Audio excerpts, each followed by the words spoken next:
السقاري ماشينري، كل ما تحتاجه لتجهيز مصنعك من ماكينات CNC لتشكيل الصاج والمعادن.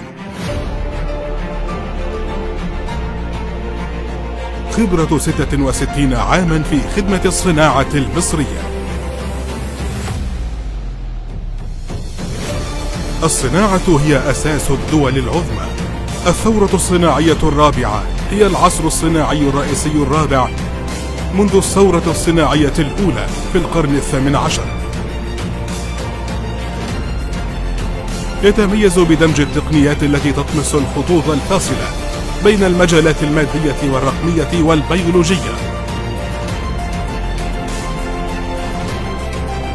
ويتميز هذا البرنامج باختراق التكنولوجيا الناشئة في عدد من المجالات بما في ذلك الروبوتات